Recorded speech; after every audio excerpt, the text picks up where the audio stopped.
우리 함께 창세기 41장 이제 요셉이 드디어 총리가 되는 그런 장면을 우리가 살펴보겠습니다. 창세기 41장 우리 같이 교독하기로 하겠습니다. 제가 41절 읽겠습니다. 바로가 또 요셉에게 애굽 온 땅을 순찰하니라. 네, 우리 요셉이 총리가 되는 장면이 오늘 나오죠. 근데 41절에서 43장에 보면 그 요셉이 그 어떤 부분 총리를 임직할 때 여러 가지 모습이 나옵니다. 왕의 권위를 상징하는 그 인장 반지를 바로 왕이 뼈서 손에 요셉에 끼워줍니다. 그리고 세마포 옷을 입혀주고 또 금목걸이를 걸어주고 왕이 타는 수레에 그를 태우고 애굽 사람들 앞에 지나가게 합니다. 모든 사람이 그 앞에 엎드리게 합니다. 참으로 요셉이 얼마나 큰 권세와 영광을 하는지 여러분 우리가 알 수가 있습니다. 여러분 자녀가 여러분 총리가 되길 바랍니다. 너무 황당해갖고 믿기지가 않죠. 에이, 뭐 총리가 되겠어 이러지 말고 요셉의 모습을 잘 보십시오. 그래서 이제 요셉이 행진을 딱 마치고 돌아오니까 바로가 바로 말을 하죠. 44절에 보면 바로가 요셉에게 이르되 나는 바로다. 애굽 온 땅에서 내 허락이 없이는 수족을 놀릴 자가 없다라고 얘기를 하고 있습니다. 이것은 뭐냐면 애굽 백성들이 이제는 요셉의 말을 무조건 들어야 돼요. 안 들으면 이제는 살 수가 없는 시대가 온다라는 그 얘기를 하고 있는 것입니다. 여러분 로마서에 보면 우리가 지금 당하고 있는 고난은 장차 우리가 누릴 영광과 비교하면 아무것도 아니다라고 말씀처럼 그동안 요셉의 그 고난을 생각해 본다 그러면 지금 이 요셉이 누리는 고난은 영광은 그 당시 어느 누구도 누릴 수 없는 대단한 같은 영광임을 틀림없습니다. 감히 노예였다가 총리가 된다라는 그 사실이 여러분 뭐 역사에도 있었을까요? 제가 보기에는 요셉이 처음이자 마지막일 것 같아요. 어쨌든 요셉이 총리가 되는 그 영광은 고난에 대한 우리가 보상이나 어떤 대가로 생각하기가 쉽습니다. 맞습니다. 일명 그런 면이 있지만 요셉에게 있어서 개인적인 그의 삶들을 쭉 회고해 본다 그러면 또 다른 의미로 우리가 해석될 수 있는 부분이 있단 말입니다. 왜냐하면 요셉이 무려 13년 동안 노예 생활과 죄수 생활을 했단 말입니다. 여러분 말이 노예 생활, 죄수 생활이지 그 아픔과 그 상처가 13년 동안의 그 아픔과 상처가 총리가 되었다고 여러분 한꺼번에 나 이제 없어 뭐 그렇게 되진 않겠죠. 특히 요셉은 많은 사람의 배신을 당했어요. 근데 그 배신을 당한 사람이 그와 원수지간에 있었던 사람이 아니라 그가 한결같이 사랑하고 충성을 다 바쳤던 사람들에게 배신을 받았던 그런 상처들이 13년 동안 쌓였다라고 여러분 생각해 본다 그러면 요셉이 총리가 되었다고 해서 속은 온전치가 않다라는 것을 우리가 알 수가 있는 것이죠. 그래서 형들이 배신했죠. 또 그렇게 충성을 바쳤던 보디발은 아내의 말만 듣고 다시 살아서 나올 수 없는 감옥에 집어넣었죠. 그리고 또 감옥 안에서 술 맡은 관원장이 꿈을 이제 해석해주면서 그 관원장이 그래요. 내가 나가기만 하면 그 바로에게 말해서 요셉 너를 감옥에서 꺼내줄게 라고 한 약속들. 근데 요셉의 그런 기대와는 달리 감옥에서 나갈 수 있는 그 유일한 소망이라고 여겼던 그 기대마저 산산조각이 난 상태였다라는 것입니다. 창세기 40장 23절에 보면 술 맡은 관원장이 요셉을 기억하지 못하고 그를 잊었더라라고 얘기를 하고 있습니다. 여러분 우리가 한두 번 배신당하면 뭐 그런가 보다 하는데 늘 살아오면서 이렇게 배신해 13년 동안 배신의 연속으로 이렇게 살았다 그러면 아마도 마음은 어떻겠습니까? 그 상태에서 누굴 만나도 어떤 사람이 말을 들어도 믿지 못할 겁니다. 왜냐하면 너무나 당해봤기 때문에. 그래서 그런 과정 가운데 노예 생활과 죄수 생활 가운데 요셉은 자기 자존감이 많이 낮아졌을 것입니다. 왜냐하면 노예는 주인이 하라는 대로 눈치를 보면 살 수밖에 없는 거예요. 뭐 1, 2년 산 것도 아니고 어렸을 때 17살 때에 끌려갖고 13년을 여러분 노예 생활을 죄수 생활을 했다고 생각해봐요. 누가 뭘 한마디 하면 막 주눅이 들어갖고 왜 그러지? 나 죽이려고 하나? 뭐 이런 마음들이 요셉의 늘 그런 불안한 마음들, 두려운 마음들이 없었겠습니까? 그러니까 지금 요셉이 회복은 됐지만 그 회복이 됐지만 여전히 이 마음들이 정리가 안 되면 애굽 전체를 다스릴 수가 없는 것입니다. 왜냐하면 수많은 귀족들이 요셉 말을 듣고 따라가야 되는데 이 노예 내가 주눅들었던 잔뜩 이 자존감 없는 마음으로 말을 하면 그게 말이 씨알이 먹겠습니까? 아니죠. 아무리 지금 바로의 왕으로 권위가 세워졌다고 하더라도 요셉은 조금 더 이 심령, 그 마음속에 담겨있던 깊숙한 내면의 그런 그것들이 정리가 안 되면 아직 안 되는 것입니다. 그래서 오늘 바로의 손을 통해서 하나님께서 2중, 3중, 4중으로 요셉을 회복시켜주는 그 장면을 볼 수가 있는 것입니다. 단순히 출세했네 이게 아니라 요셉을 진정하게 회복시켜주는 하나님의 그 터치를 우리가 이 장면에서 느낄 수가 있는 것이죠. 시편에서 주님께서 다윗에게 이렇게 얘기하고 있잖아요. 땅에 있는 성도들은 고귀한 자들인데 그들과 함께하는 것이 나의 가장 큰 기쁨이다. 요셉과 함께함으로 요셉이 형통했다고 한다 그러면 요셉이 완전히 회복되는 게 하나님의 기쁨이라는 것입니다. 하나님은 자기 백성을 훈련시키시는 하는데 훈련만 시키시는 게 아니에요. 훈련은 왜 시키는 것입니까? 잘하라고, 장차 영광을 맛보게 해서 요셉을 훈련시키시는 거예요. 그러니까 여러분 우리가 이 땅에서 반드시 하나님께 훈련을 받으면 여러 가지 요셉과 같은 고난을 받을 수가 있겠지만 반드시 그 가운데 하나님께서 뭘 드러내신다? 당신의 영광을 나타내기 위해서 우리 속에 담겨진 예수 그리스도 보배를 드러나게 하세요. 아름답게 우리의 삶들을 드러나게 한다란 말입니다. 꼭 요셉이라는 높은 관직에 올라가고 드러냄이 전부가 아니라 어쨌든 어느 상황에서든 우리 안에 귀한 보배를 드러내게 하셔서 모든 사람들이 예수 그리스도 그 이름 앞에 복종하게 하는 그 일들을 하나님께서 우리를 통해서 하신단 말입니다. 그러기 위해서 중요한 게 무엇입니까? 여러분 안이 회복돼. 내 안이 회복되는 거예요. 겉은 지금 멀쩡한 것 같아도 아무 일이 없는 것처럼 보여도 여러분 속이 제대로 지금 온전케 사는 사람이 얼마나 돼요, 여러분? 다 마음에 뭔가 이 상처와 배신과 또 응어리진 뭔가 특히 우리 한국 사람도 한이 많은 민족이잖아요. 한 많은 이 세상 한 500년 살자 하는데 왜 그렇게 떠드느냐 막 이런 막 민요도 있지 않습니까? 그러니까 이 응어리진 것들을 하나님께서 회복시키고, 그러니까 하나님께서 회복시킨다라는 것은 어떤 우리의 단순한 환경적인 부분을 개선한다라는 얘기가 아니라 근본적인 것부터 회복시키는 거예요. 우리가 죄인이었잖아요. 죄인된 이 죄수의 상태의 이런 우리의 심령을 생각해 보란 말입니다. 여러분, 그래서 하나님께서 이런 과정들을 요셉을 통해서 거치게 하시는데 하나님 사람은 이런 공통점이 있어요. 여러분 모세 한번 예를 들어보겠습니다.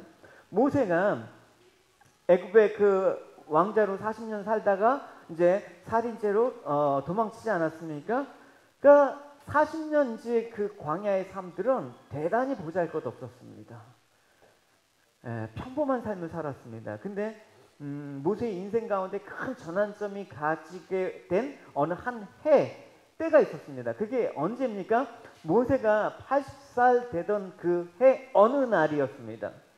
모세가 이제 평소처럼 양들을 이끌고 가다가 계속해서 그 떨기나무를 보는데 불이 붙었어요. 불이 붙었으면 그 불이 이렇게 사라져야 되지 않습니까? 근데 불이 꺼지지 않고 계속 타는 걸 보고 모세가 신기해서 가까이 갔더니 하나님이 너 신발을 벗으라, 여긴 거룩한 곳이다 하면서 모세에게 다가오셨습니다. 그러면서 모세에게 미션을 주시죠. 내가 너를 애굽의 바로 왕에게 보내서 내 백성 이스라엘 자손을 이제 애굽에서 이끌어내게 할 것이다 라고 얘기했습니다.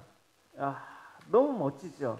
모세 완전히 개천에서 욕났어요. 평범한 40년 동안 그렇게 무명 목자에서 하나님이 선택한 지도자로 200만 명이 먹는 지도자로 삼는데, 근데 생각해 보십시오.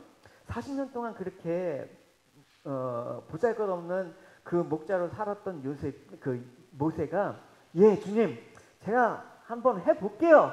뭐 맡겨만 주십시오. 뭐 이런 식으로 가지 않겠지요. 세월이 여러분 무시 못할 세월이 흘렀단 말입니다. 그러니까 모세가 이런 말을 해요. 모세가 하나님 도대체 제가 누구라고, 자존감이 없는 소리가 나오죠. 누구라고 바로에게 간다고 말씀하십니까? 제가 이스라엘 백성을 이집트에서 이끌어낸다라는 말씀입니까? 어떤 뜻입니까? 아유, 제 꼴을 보면 제가 잘 알죠. 제가 무슨 자격이 있고 제가 무슨 능력이 있어서 이제 80이 다 돼갖고 이제 아무 힘도 없고 지팡이 하나 짚고 살아야 될 그런 지금 노인한테 내가 너를 바로에게 보낸다고 그게 말이나 되십니까? 그러니까 하나님께서 뭐라고 하십니까? 아, 맞네. 내가 잘못 불렀어. 내가 딴 사람 부를게. 이러시지 않았잖아요.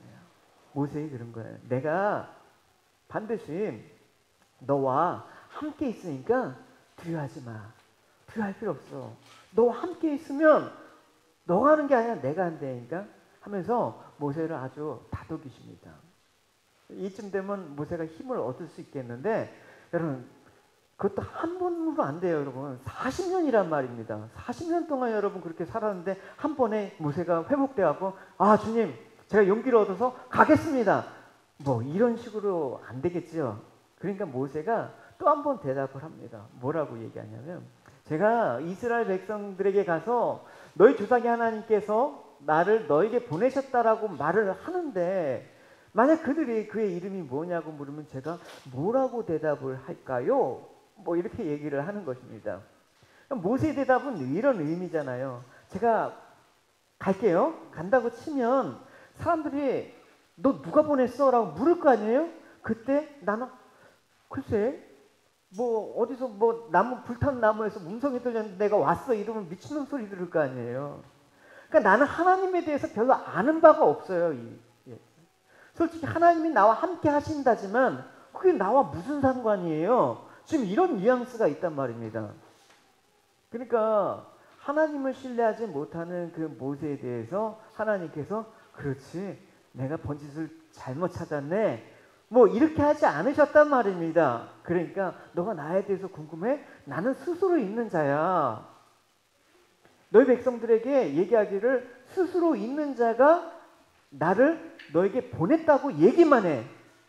내가 다 알아서 할게. 전하기만 해. 하나님은 이렇게 모세를 계속해서 신뢰할 수 있도록 자신을 설명해 가면서 다독이면서 이렇게 모세를 회복시키는 것들을 알 수가 있습니다. 그래도 여러분 40년이면 만만치 않잖아요. 모세가 알았습니다라고 하지 않겠죠. 모세가 또 대답을 하는 거예요. 만약에 그들이 저를 믿지 않거나 제 말을 듣지 않고 여호와께서 당신에게 나타나는 것이 아닙니다라고 하면 어떻습니까? 쉽게 말하면 너 뻥치는 거 아니냐? 내가 너희들 말을 너 말을 어떻게 믿냐? 이러면 어떻게 할까요? 이럴만 하죠. 그러니까 모세는 이 과거에 그 피해 의식에 대단히 쩔어 있었다라는 것을 알 수가 있는 것이죠. 애굽 왕실에서뿐만 아니라 자기 민족까지 배척을 당하지 않습니까? 근데 하나님이 너한테 나타났냐? 지나가는 개도 웃겠다. 너 도망치지 않았냐? 우리가 너 말을 어떻게 믿고 따른다고 웃기네 뭐 이렇게 얘기를 할 수가 있잖아요. 그러니까 지금 모세의 그 자존감이라는 거는 뭐 그냥 바닥이에요. 그러니까 이런 모세를 위해서 하나님께서 뭘 보여주냐? 아 이제 말로 해서는 안 되겠다. 말로 해서 안 되니까 하나님께서 두 가지 기적을 보여주시잖아요. 하나님께서 너 지팡이 던져봐. 잡아봐. 그게 뱀이 되게 하는 거예요. 그리고 모세의 손에 그 문둥병, 나병이 발하게 하셨다가 또 고쳐주는 이적을 보여주십니다. 그러니까 모세는 직접 하나님의 능력을 경험시키심으로써 모세에게 확신을 주시는 거예요. 하나님 그냥 말로만 하시는 분이 아니라 전지전능하신 분이다라는 것을 확실히 각인시켜 주는 거예요. 그래서 모세를 격려하고 또 용기와 사명감을 불어넣기 위해서 포기하지 않으시는 하나님의 사랑을 우리가 느낄 수가 있단 말입니다. 여러분 이쯤 되면 아 모세가 적어도 그 입에서는 이런 말이 나와야지 정상이죠. 아 이제 깨달았습니다. 제가 주님 명령에 순종만 하면 주님께서 앞서가시고 주님보다 앞서지 않고 겸손하게 주님만을 기다리면 주님께서 하시겠구나. 그러면 나는 주님의 도구로 사용해 주십시오. 뭐 이렇게 주님 내가 여기 있사오니 멋있잖아 일곱의 감언. 근데 모세는 정말 또 짜증나게 같이 읽어봅시다.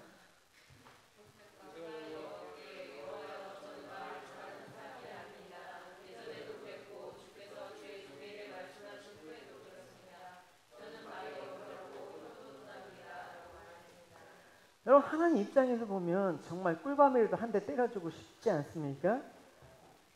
난 말 못해요. 근데 모세에게 그럼에도 불구하고 하나님께서 너 누가 입을 지었냐? 내가 너의 입과 함께 있을 테니까 너 무슨 말 할지 걱정하지 말고 내가 할 말 다 가르쳐 줄 테니까 그냥 걱정하지 말고 가. 이렇게 얘기를 하고 있습니다. 이때 모세가 예, 결정했습니다. 이렇게 하면 여러분 그래도 좀 용서해 줄 만한데 아 정말 이 모세 대단하죠. 또 한 번 됩니다. 또 한 번 얘기를 합니다. 그래서 다른 사람을 보내주십시오. 아유 저 도무지 안 되겠어요 라고 얘기를 하고 있는 것입니다. 에이 어쨌든 난 몰라요. 다른 사람 보내주세요. 그러니까 이런 모세의 태도를 보면 정말 복장 터지지 않을 수가 없는 것입니다.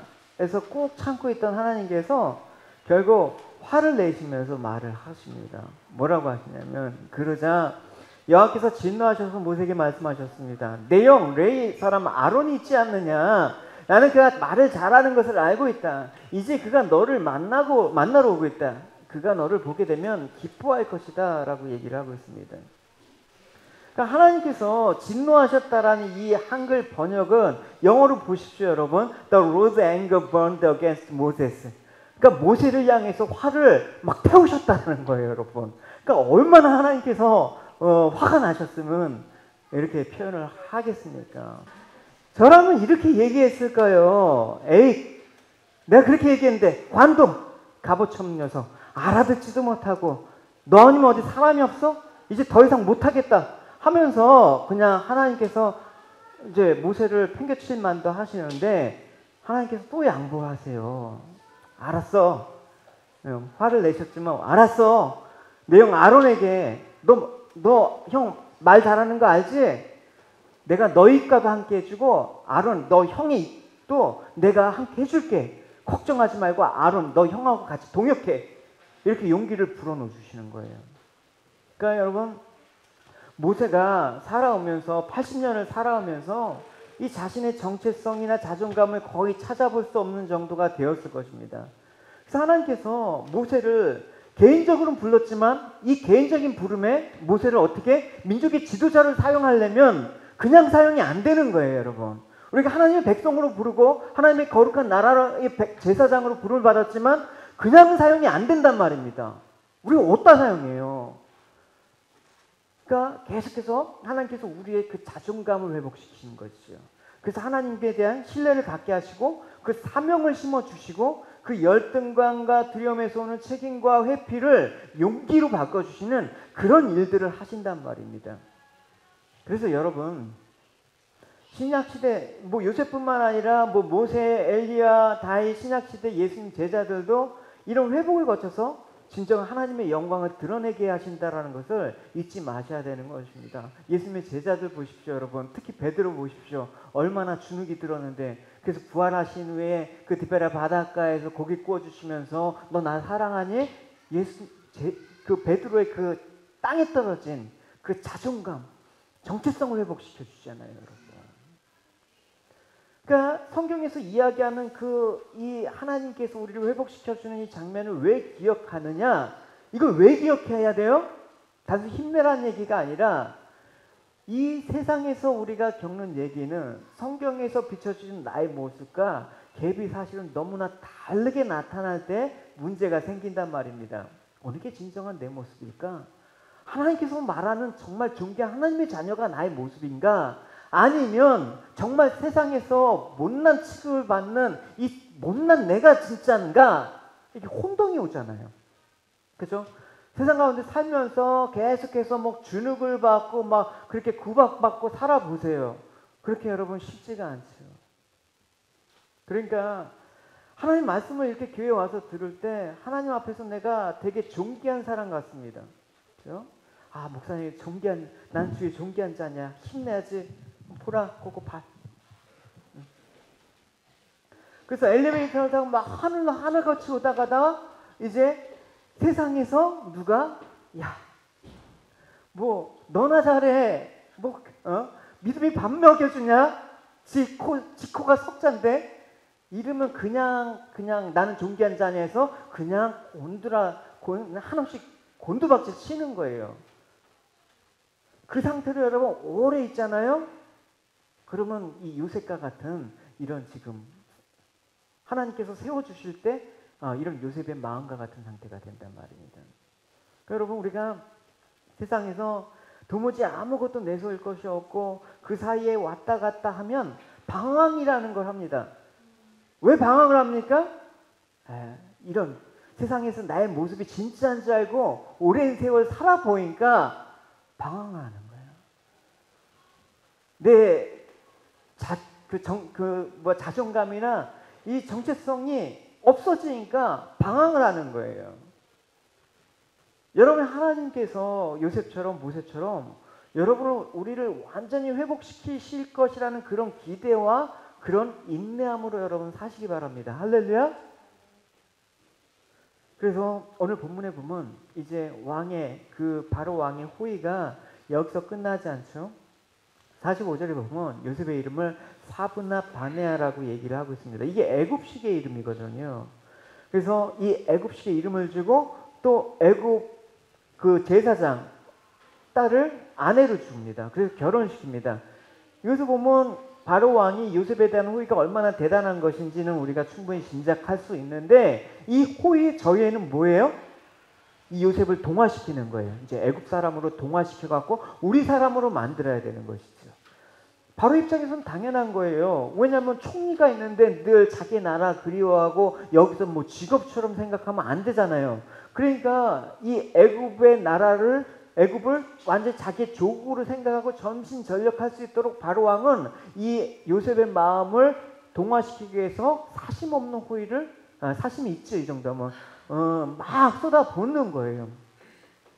그래서 요셉이 이런 말을 하죠. 45절에 보면 요셉이 나가서 애굽 온 땅을 순찰하니라. 내가 뭔가 보여줘야지. 이제 총리니까 내가 한번 실력을 보여줘야지. 뭐 이렇게 생각할 수가 있죠. 어쨌든 요셉이 자기가 맡은 임무를 최선을 다했다라는 것을 알 수가 있죠. 하지만 이것이 요셉 자신이 하나님의 언약 백성의 정체성을 잃은 채 애굽의 바로의 충성을 다하는 모습이라고 보면 안 되는 거예요. 왜 안 되냐면 오늘 본문에 포함시킬까 하다가 그냥 좀 더 읽어보기 위해서 뒤편에 놓는데 요셉이 이제 아들을 낳아요. 2명의 아들을 낳는단 말입니다. 그 아들의 이름에서 요셉이 지금 어떤 마음으로 자신의 상황들을 받아들이는지 엿볼 수 있기 때문에 중요한 거예요. 아들의 이름이 나오는데 51절, 52절 같이 읽겠습니다. 시작. 요셉이 그의 장남의 이름을 므낫세라 하였으니 하나님이 내게 내 모든 고난과 내 아버지의 온 집안 일을 잊어버리게 하셨다 하니요. 차남의 이름은 에브라임이라 하였으니 하나님이 나를 내가 수고한 땅에서 번성하게 하셨다 함이었더라. 요셉에게 2 아들의 이름이 나옵니다. 그 중에 한 명이 므낫세, 그 다음 그 중에 한 명이 에브라임. 근데 요셉이 자기 이름이 사브나 바네아예요. 애굽식의 이름을 주었어요. 그러면 자식한테 어떻게 해야 돼요? 똑같이 애굽식의 이름으로 줘야지 자연스러운 거잖아요. 근데 자기는 애굽식의 이름을 불렸지만 아이들에게는 히브리식 이름을 지었단 말입니다. 그러니까 요셉이 내가 비록 지금 우상숭배 중심부인 애굽 궁궐에서 생활하면서 바로 다음에 그런 그 2인자의 직책을 얻었다 할지라도 잊지 말아야 될 것은 나는 아브라함의 자손인 그 하나님의 언약 백성이라는 사실을 잊지 않았다라는 사실을 그 자녀들의 이름을 통해서 기억하고 있는 것입니다. 여러분 자녀들의 이름을 조금 더 살펴보도록 합시다. 장남의 이름을 므낫세라고 얘기해요. 므낫세라는 것은 그 잊어먹다라는 뜻이에요. 구체적인 뜻은 하나님이 내게 내 모든 고난과 내 아버지의 온 집 일을 잊어버리게 하셨다라는 그 뜻입니다. 여러분 첫 아들을 낳아서 내가 잊어먹었다라는 얘기를 한 까닭은 뭐예요? 아들을 낳기 전까지는 잊지 않았다라는 얘기가 되잖아요. 그죠? 요셉이 결혼을 했어요. 첫 아들 낳기 전까지 생각을 해보십시오. 애굽이란 나라가 얼마나 생소했겠어요. 가나안에 있는 집이 얼마나 그리웠겠어요. 그래서 그 과정에서 또 배신과 고통과 비참한 그 기억을 떨쳐내기가 잊는다고 잊어지나요? 잊어야 돼. 계속해서 가슴 아파하고 있었단 말입니다. 근데 요셉이 큰 아들을 낳았을 때 이제 비로소야 잊었다. 과거의 아픔을 정리했던 그런 그 시점이 바로 이 시점이라는 것입니다. 우리가 슬픔을 당하잖아요. 근데 누가 괜찮아, 뭐 잘 될 거야. 이거 사실 위로가 안 돼요. 그럼 너무나 잘 알고 있어요. 왜냐? 그 잊어버리는 시점이 딱 와야 돼. 슬픔도 그냥 견뎌내면서 어느 시간이 딱 와야지 이제 잊었다. 잊었다라는 것은 내가 극복했다. 그런 거예요. 현실의 상황들이 그냥 잊어진다고 잊혀지지가 않아요. 그리고 이 므낫세가 그런 역할을 했단 말입니다. 그리고 요셉이 인차 차남의 이름을 에브라임이라고 얘기했어요. 에브라임이라는 것은 번성하다는 뜻이에요. 구체적인 뜻은 이렇습니다. 하나님이 나를 내가 수고한 땅에서 번성하게 하셨다. 그러니까 이제 둘째 아이가 태어났을 때 요셉은 이제야말로 내가 애굽에 그냥 온 마음을 쏟고 열매 맺는 생활을 해야겠다라고 결정을 한 것입니다. 여러분, 이제 이 해석을 보고 여러 가지 이제 해석들이 있긴 있어요. 요셉이 두 아이들 낳고 가나안 땅에서 아버지의 집, 자기의 고난은 이제 다 잊어버리고 편해지니까 이제 신앙적으로 타락해서 이제 그 번성한 거, 세상적인 삶에 빠지게 되었다라고 생각하는 사람도 있어요. 근데 이게 진짜 요셉이 애굽 사람이 되었다라는 의미는 아니에요. 조금만 성경 더 읽어보시면 그런 마음이 확실히 들 겁니다.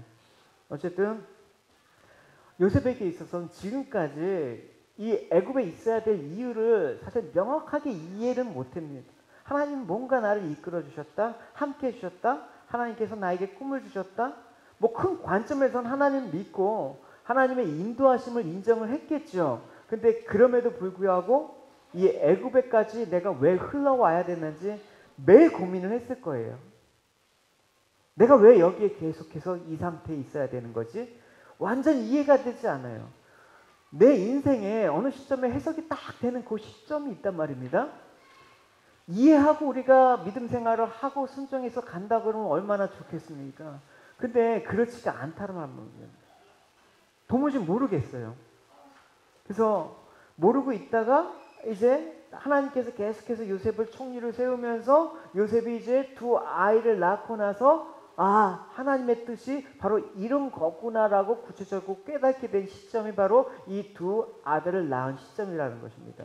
아들을 얻었기 때문에 낳은 게 아니라 그동안 이 아들을 얻기까지 그 시간 동안 하나님과 계속해서 이 독대하면서 물어봤고 하나님이 얘기를 해주셨겠죠. 그래서 이 두 아들이 이 딱 태어난 시점에서 그 이름으로 보아서 이제 이 시점부터는 요셉이 지난 뼈아픈 과거를 다 잊게 되고 지금 자기의 주어진 처지에서 최선을 다해서 하나님께 내가 받은 사명들을 갖고 가겠다라고 결정한 시점이 바로 이 시점이었을 것입니다. 이 시점이 있습니다. 그렇죠? 이 시점을 여러분, 이 시점은 누구나 다 다르죠. 저 같은 경우에는 그랬어요. 제가 15년 전에 짐을 꾸려서 이곳 시드니에 이제 아내와 6살짜리 예교와 3살짜리 은교를 데리고 왔습니다. 왔을 때 여기가 힐송처치 앞이거든요. 부르심을 따라 이곳까지 왔다고 이렇게 생각을 했어요. 구체적으로 사실 근데 하나님께서 뭘로 부르셨는지 전 몰랐어요. 난 막연히 그냥 가보자. 그래서 한국 사람이 없는 지역에서도 살고 뭐 영어도 어렵고 뭐 길도 눈에 하나도 안 들어오고 문화도 다르고 매일 밥을 먹어야 되는데 시리얼을 먹어야 돼. 뭐 되게 생소하고 어려움이 있었단 말입니다. 그런데 이제 뭐 이런 외적인 어려움들은 뭐 시간이 지나면 곧 적응이 될 거라고 생각하면서 뭐 하나하나 부딪히면서 갔는데 힘들었던 게 뭐냐면 문득문득 드는 이런 생각. 도대체 내가 왜 이곳까지 흘러왔을까? 왜 이곳 시드니에서 지금 내가 뭐하고 있는 거지? 내가 진짜 어느 인생의 한 시점에서 틀어져 갖고 지금 잘못 판단해 갖고 내가 지금 여기 와서 지금 이러고 방황하고 있는 거 아닌가? 한 부르신다라는 게 정말 내가 착각한 거 아닌가? 이런 생각이 왜 안 들었겠어요, 여러분. 수없이도 억만모도 여러분 과정에서 들었어요. 좀 더 멋있게 말하고 싶어요. 하나님 부르심 따라 제가 흔들리지 않고 15년 동안 일관적으로 주님만을 바라보고 의지하면서 왔습니다. 이런 멋있을지 몰라도 안 그랬어요. 진짜 되게 하여튼 쫄으면서 했단 말입니다. 하루하루가 불안했어요. 믿음을 살려고 했지만 그게 마음대로 되나요? 내 믿음 갖고는 안 되더라고요. 그래서 여기 있는 게 뭔가 잘못된 거야 하면서 떠나려고 몇 번씩 생각했어요.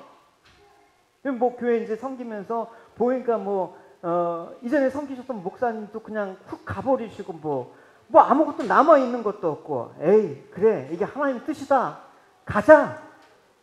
예, 그래서 저 인도네시아 가려고 이제 준비를 하면서 기도하면서 준비를 하고 있었단 말입니다. 여기가 아니면 제가 뭐 미련 없이 가겠습니다. 안 그래도 이제 방황했는데 이게 하나님 확실한 뜻인지 알고 제가 가버리겠습니다. 근데 그게 아니에요.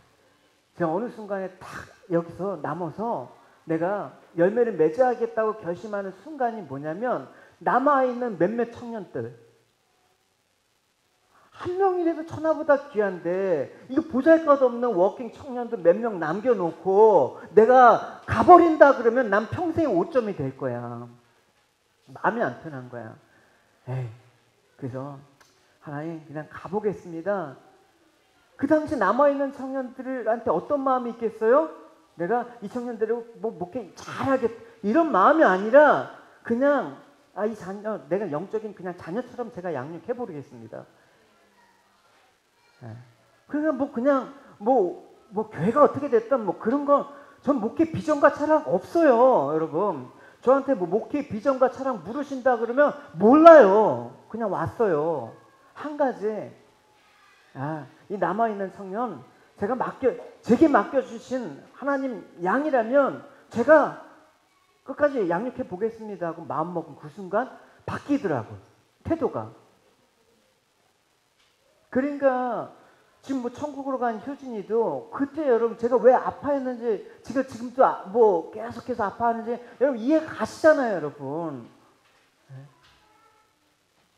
그냥 한 사람은 교회 왔다가 그냥 성도니까 왔다 가고 이런 거, 그게 아니란 말입니다. 그런 오랜 세월 동안 같이 하신 여러분들은 아실 것입니다.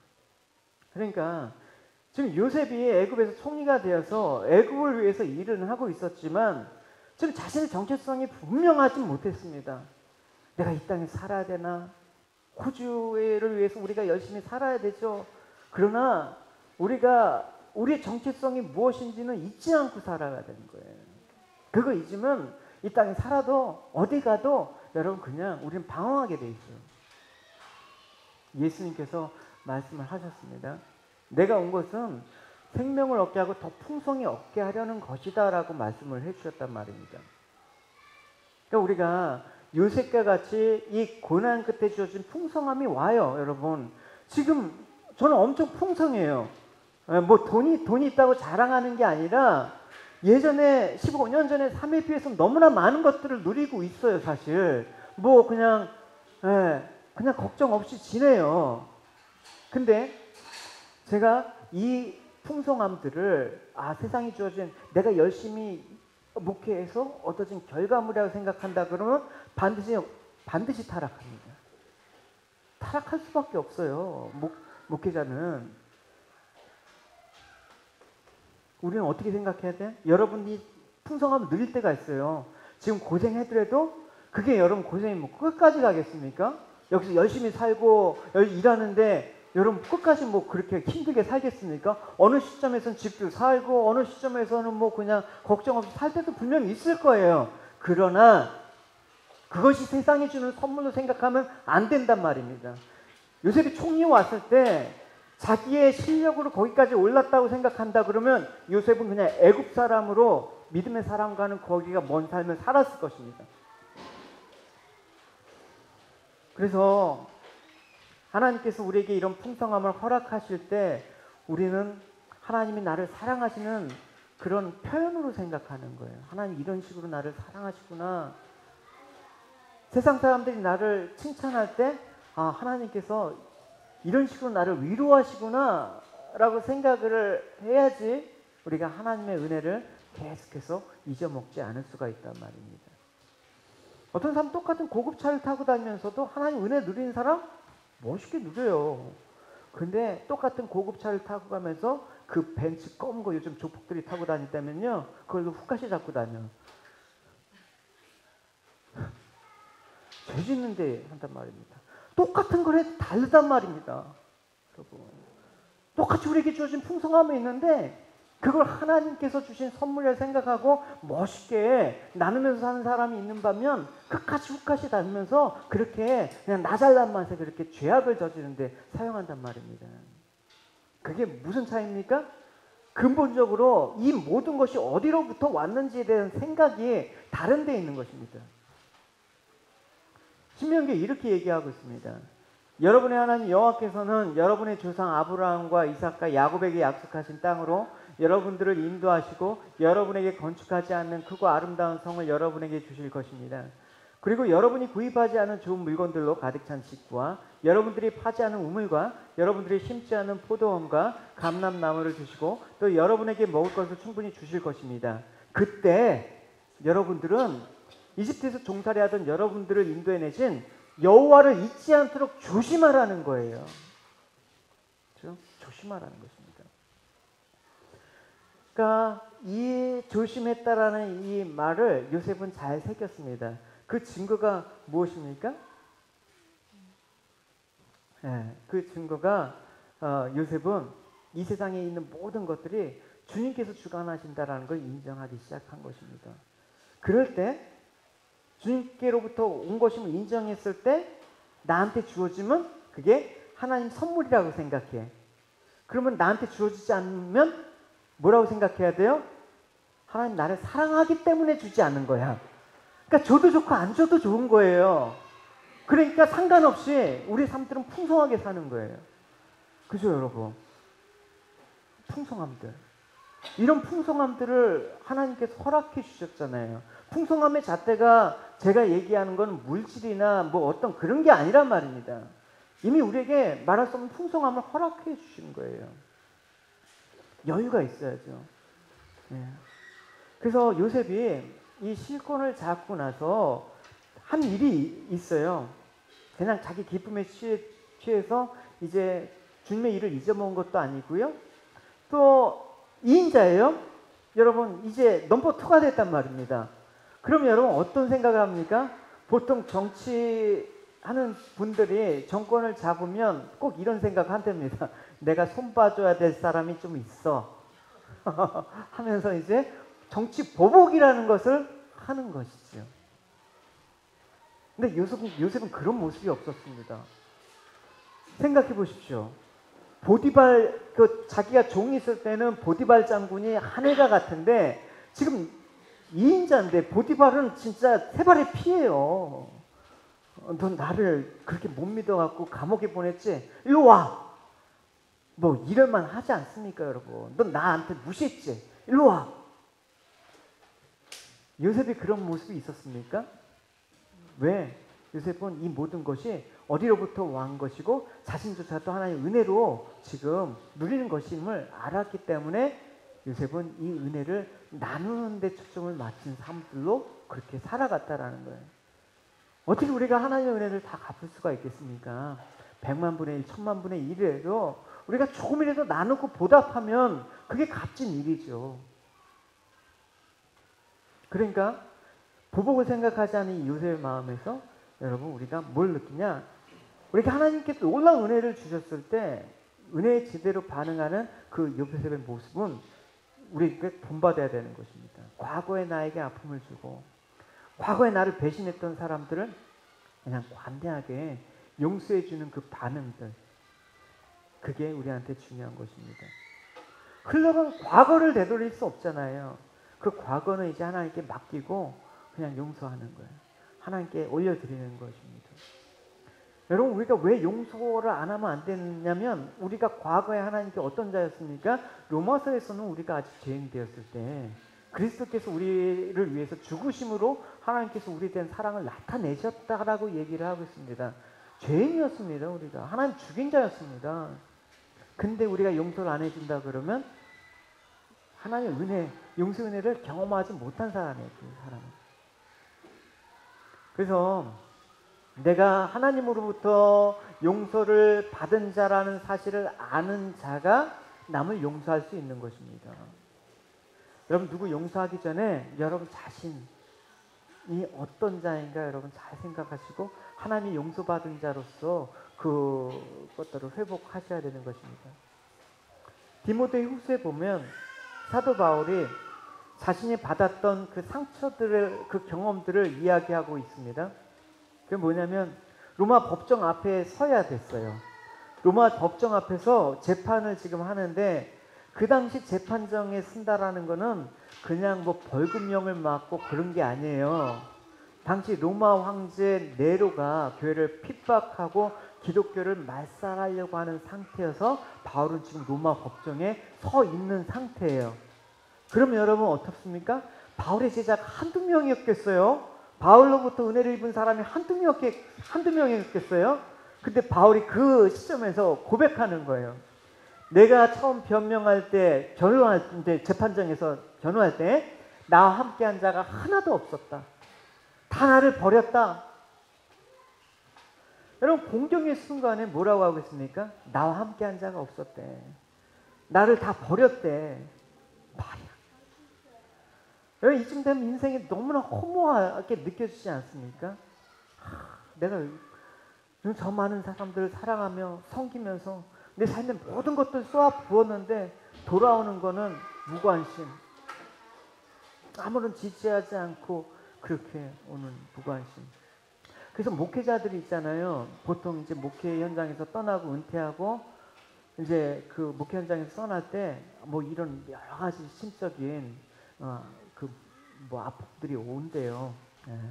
처음에 목사님 떠나가시면 안 돼요. 목사님 없으면 어떻게 해요?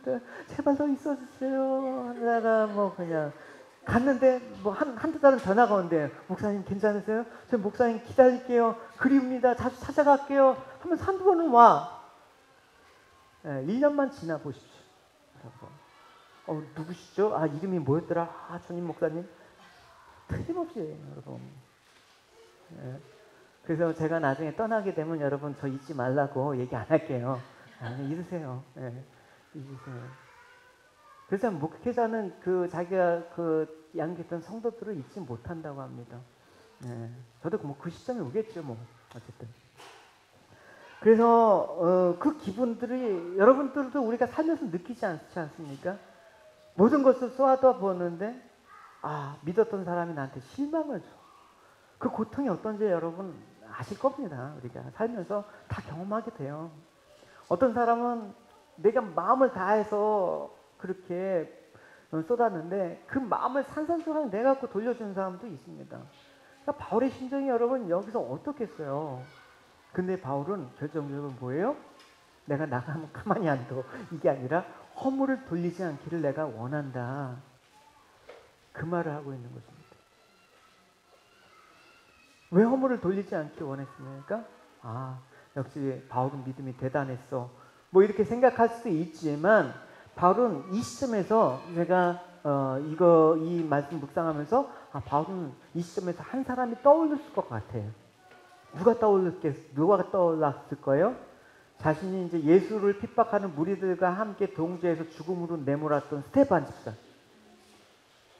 근데 바울은 그 옆에서 스데반이 죽으면서 한 말을 생생하게 들었을 것입니다. 어떤 말을 했어요? 그들이 계속 돌질을 하자 스데반은 주 예수님 내 영혼을 받으소서 하고 기도하였다. 그리고서 그는 무릎을 꿇고 큰 소리로 주님 이 죄를 저들에게 돌리지 마소서 하고 외친 후에 숨을 거두었다. 이것이 주님의 기도 아닙니까?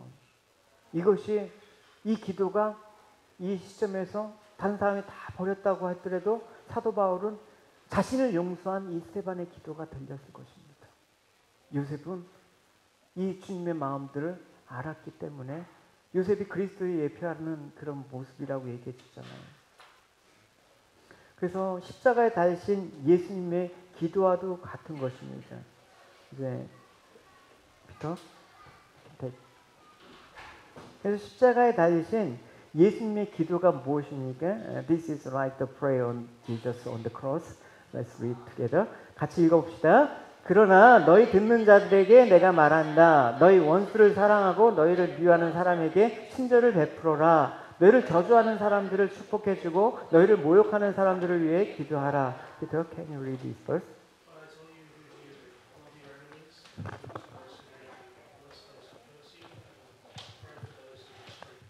네. 여러분 우리가 예수님 말씀대로 행해야 되는 것이죠.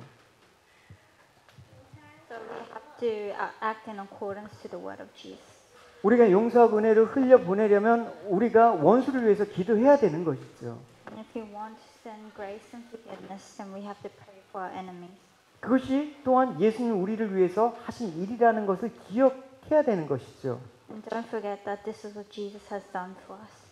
사도 바울은 자기가 의지했던 사람들이 자기를 버렸다라는 걸 인정하고 이렇게 말합니다. Apostle Paul acknowledged the fact that people he relied on abandoned him.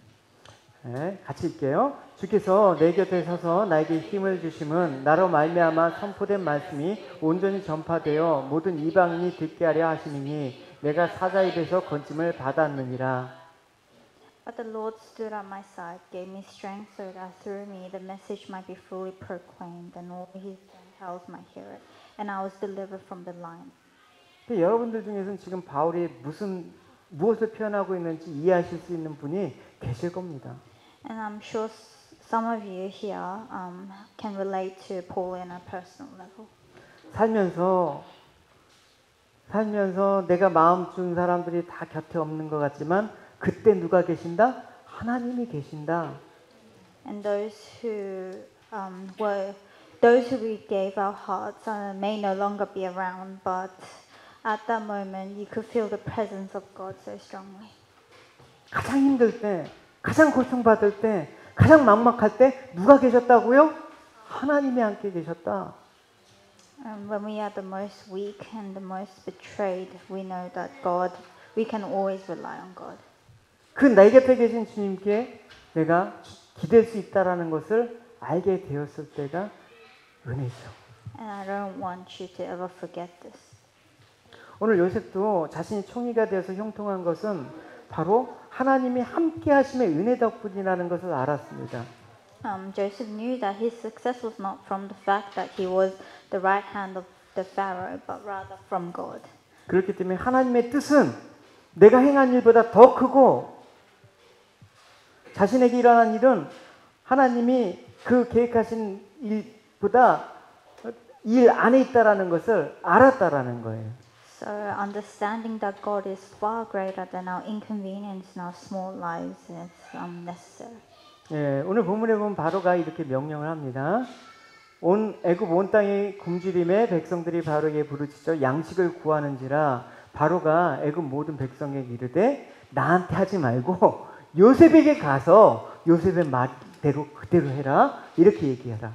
So the Pharaoh commanded. When all Egypt began to feel the famine, the people cried to Pharaoh for food. The Pharaoh told all the Egyptians, "Go to Joseph and do what he tells you."